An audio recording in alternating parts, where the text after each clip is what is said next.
दोस्तों, आपने देखा होगा कि भारत के पार्टीशन से संबंधित मुद्दों पर कभी-कभी जिन्ना को दोष दिया जाता है, कभी कांग्रेस को और कभी-कभी गांधी को।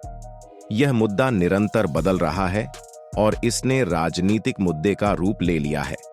कई पार्टियां, जैसे कि कांग्रेस, इस बात को पूरी तरह से नकारती हैं, जबकि दूसरी ओर रूलिंग पार्टी के कई लोग गांधी जी को इस पार्टीशन के लिए दोषी ठहराते हैं।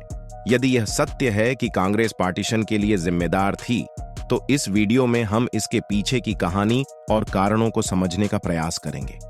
तो कृपया वीडियो देखते रहें। इससे पहले कि वीडियो शुरू हो, आप अगर चैनल पर सब्सक्राइब नहीं किए हैं तो इसे सब्सक्राइब करना न भूलें, ताकि आप हमारे साथ जुड़े रहें।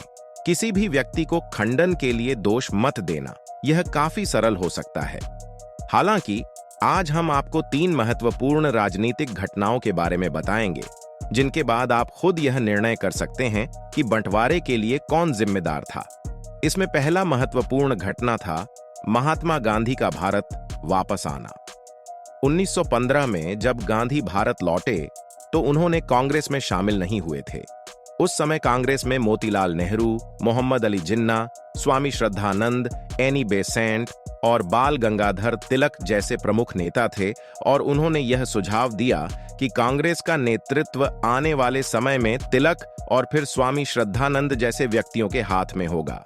गांधी के भारत लौटने के बाद यह पूरी तरह से बदल गया। गांधी ने अगले 2 सालों में पूरे भारत में यात्रा की और बिहार के चंपारण में अपना पहला सत्याग्रह किया। इस घटना ने अचानक से गांधी जी को पूरे भारत में लोकप्रिय बना दिया। इसके बाद इस घटना के पश्चात अंग्रेजों ने रोलेट एक्ट को पास किया, जिसने पत्रकारिता की स्वतंत्रता को सीमित करने का प्रयास किया, जिसके खिलाफ गांधी जी ने एक बड़ा आंदोलन नेतृत्व किया। इस समय तिलक देश से बाहर थे, क्योंकि उन्होंने इंग्लैंड में खिलाफी केस का सामना कर रहे थे। जब तक उनका केस समाप्त नहीं हुआ, गांधी ने अपने आप को एक महत्वपूर्ण नेता के रूप में स्थापित कर लिया था। तिलक की मौत 1920 में हो गई। एनी बेसेंट और स्वामी श्रद्धानंद जैसे व्यक्तियां भी अब सांग की ओर बढ़ गईं और बचे रहे जिन्ना और गांधी। जिन्ना एक सफल वकील थे, लेकिन उन्होंने गांधी की तरह एक मास नेता नहीं बना सके, क्योंकि उस समय की कांग्रेस जनप्रिय नहीं थी। हालांकि जैसे ही गांधी जनता के साथ संबंध बनाने लगे, उनकी भूमिका में वृद्धि हुई और जिन्ना ने भी रेस को छोड़ दिया और गांधी जी ने कांग्रेस के प्रमुख नेता के रूप में स्थान पाया। इसके बाद जिन्ना ने कांग्रेस को छोड़ दिया। यह घटना इसलिए भी महत्वपूर्ण है क्योंकि 1920 में जिन्ना, जो हिंदू मुस्लिम एकता की बात करते थे, उन्हें पाकिस्तान की तरह के आइडिया में कोई रुचि नहीं थी। लेकिन जब उन्होंने अचानक से गांधी को अपनी जगह पर देखा, तो उन्हें कांग्रेस से अलग होना पड़ा। इस पहले महत्वपूर्ण घटना के बाद आपको आगे बढ़ना होगा। 1942 के साल में हुए भारत छोड़ो आंदोलन के समय हमें विश्व युद्ध के एक ओर ब्रिटेन नाजी जर्मनी से सामना कर रहा था, जबकि दूसरी ओर भारत में कांग्रेस ने एक मुहिम शुरू की थी। हमें यह सिखाया जाता है कि इस आंदोलन के परिणाम स्वरूप अंग्रेजों को भारत छोड़ना पड़ा। लेकिन इस घटना के बारे में इतिहासकार रामचंद्रन गुहा समेत कई लोग इसे एक फील्ड आंदोलन के रूप में भी देख रहे हैं, जिसकी एक वजह यह है कि भारत छोड़ो आंदोलन के समय गांधी, नेहरू और पटेल सहित कई कांग्रेसी नेताओं को जेल में भेजा गया था और सुभाष चंद्र बोस पहले ही देश के बाहर थे। इस रूप में देश में कोई बड़ा नेता नहीं बचा, लेकिन जिन्ना ने अपने मुस्लिम लीग के साथ करियर को बचाने के लिए पहले ही कदम उठा लिए थे। बता दें कि जिन्ना को भारतीय जनता ने अस्वीकार किया था। 1936 में जब भारत में गवर्नमेंट ऑफ इंडिया एक्ट के तहत प्रादेशिक चुनाव हुए थे, तब कांग्रेस ने पूरे भारत में सबसे अधिक सीटें जीती थीं। मुस्लिम लीग की आशा थी कि वे बंगाल और पंजाब में जीत हासिल करेंगे, लेकिन वहां भी उन्होंने इंडिपेंडेंट पार्टी से हार दर्ज की, जहां पंजाब में यूनियनिस्ट पार्टी ने जीत हासिल की, जबकि बंगाल में कृषक प्रजा पार्टी ने उन्हें पराजित किया।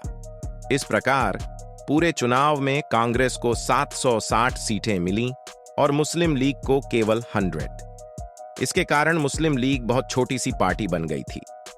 भारतीय मुस्लिमों को भी उन पर अधिक आशा नहीं थी, लेकिन 1942 में जब कांग्रेस ने भारत छोड़ो आंदोलन शुरू किया और सरकार से इस्तीफा दिया।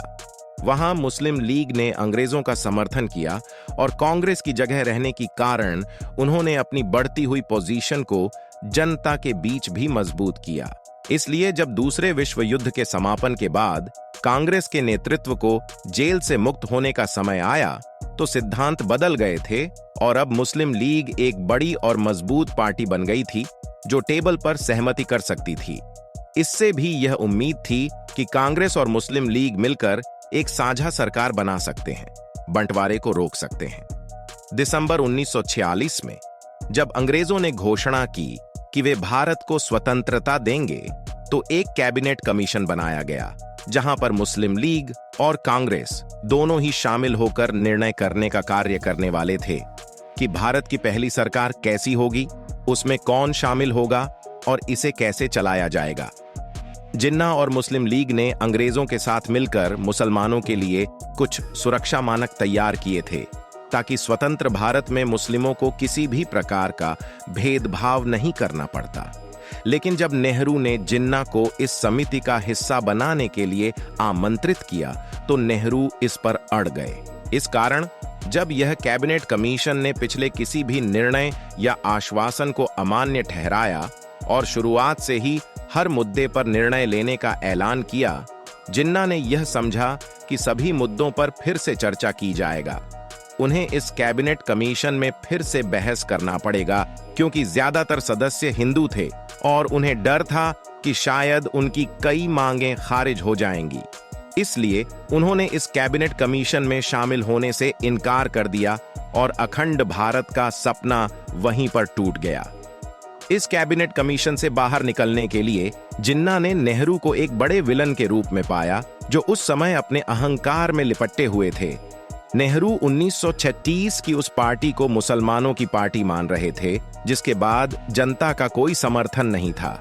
इसलिए उन्हें यह आभास हुआ कि वे अपनी राजनीतिक शक्ति के माध्यम से मुस्लिम लीग की शक्ति को दबाने में सफल हो जाएंगे और कांग्रेस पार्टी हिंदुओं के साथ साथ मुस्लिमों का नेतृत्व करने वाली पार्टी बन जाएगी। इस 10 वर्षों में ही जिन्ना ने मजबूती हासिल की और वह नेहरू के चालकों की रणनीति को समझ गए थे। इसलिए उन्होंने कैबिनेट कमीशन में हिस्सा नहीं लेने का निर्णय लिया। इसके पश्चात जिन्ना ने अपने पाकिस्तान की मांग को बढ़ावा दिया और इसमें वृद्धि की और इसके पीछे एक बड़ी कारण यह भी था कि उन्हें अपने कैंसर की खबर पता चल गई थी और उन्हें अधिक समय नहीं बचा था। इस समय में उन्हें अपनी मौत से पहले पाकिस्तान की मांग पूरी करनी थी।